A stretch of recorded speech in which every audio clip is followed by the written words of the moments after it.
welcome you, the listener, to today's deep dive. We are going to unpack a really fascinating linguistic mix-up in the Indonesian language. Yeah, specifically the word HATI, which kind of scrambles medicine, ancient history, and even modern neurobiology altogether. It really does. Okay, let's unpack this. Imagine you're an ancient warrior in the Philippines, right?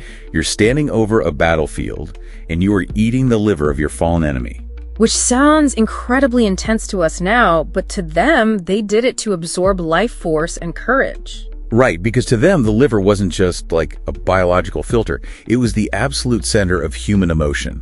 And today, we're tracing how that exact ancient belief created a really wild anatomical mismatch in modern Indonesian. Exactly. In Indonesian, the word hati translates to both the biological liver and the emotional heart. Which is just a massive mix-up. I mean, it's like pointing to your car's exhaust pipe, but calling it the steering wheel. That is a great analogy. It completely crosses the wires of two entirely different systems. So how did one word end up doing double duty like that? Well, it actually goes back to the Proto-Austronesian language family, the ancient roots of languages spoken across Southeast Asia. Yeah, right. Yeah, and their root word for liver was kake. When these ancient societies performed animal sacrifices, the liver was just the most prominent organ. Just massive, dark, and full of blood. Right. Visually, it physically looked like the literal source of life. Because of that visual dominance, they mapped courage and deep emotion directly to the liver. Okay, that makes total sense for ancient rituals. But how does that kind of localized ancient belief survive into the modern era, especially with global translation? It's basically a massive translation trap. If you look at Arabic, for instance, the separation is super clear. You have qalb for the emotional heart and kibdun for the liver. And Western languages have those strict boundaries too. Right, they do. But when foreign romantic or spiritual texts were translated into Indonesian, the translators hit a wall. What kind of wall? Well, the actual anatomical word for the physical heart, Jantung, sounded incredibly clinical, very mechanical.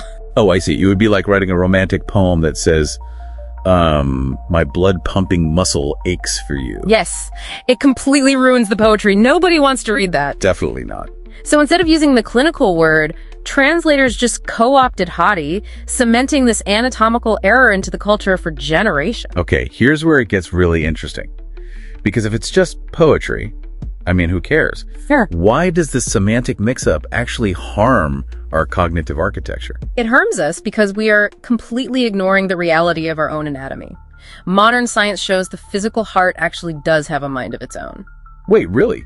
Like an actual mind? Yeah, literally. This isn't just about poetic metaphors. In 1991, neurocardiology discovered the intrinsic cardiac nervous system, or the ICNS. Okay, what is that exactly? The physical heart literally contains a network of about 40,000 independent neurons.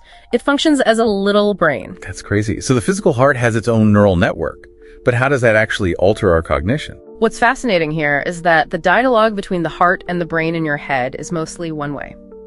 About 80% of the fibers in the vagus nerve are ascending. Meaning they go from the heart up to the brain. Exactly, not the other way around. They specifically target emotion and processing centers, like the amygdala. The heart's rhythm, heart rate variability actually dictates our cognitive focus. Wait, so when we say listen to your heart, it's a literal bioelectric process, not just a metaphor. Precisely. A coherent heart rhythm sends signals up the vagus nerve that allow your frontal lobes to focus. Chaotic rhythms inhibit those higher brain functions. Okay, so if you're trying to process deep intuition, but the language you use unconsciously points to your metabolic detox organ, your liver, you're crossing the wires. Yeah. So what does this all mean? How do we fix it? This is where the Consciology framework offers a solution. We have to reorient the language. They suggest we need to adopt the strict medical term, HEPAR, for the physical organ to avoid clinical confusion. Leaving the word HATI to be used entirely for the emotional heart. Exactly. The framework calls this our primary focal node. The primary focal node. Right, the true biological center of our emotional processing. By separating the terminology, you stop what they call psychological energy leaks. Which is that mental friction that happens when your conscious words conflict with your internal anatomical maps. You nailed it. Wow. So linguistic precision actually creates biological and spiritual coherence.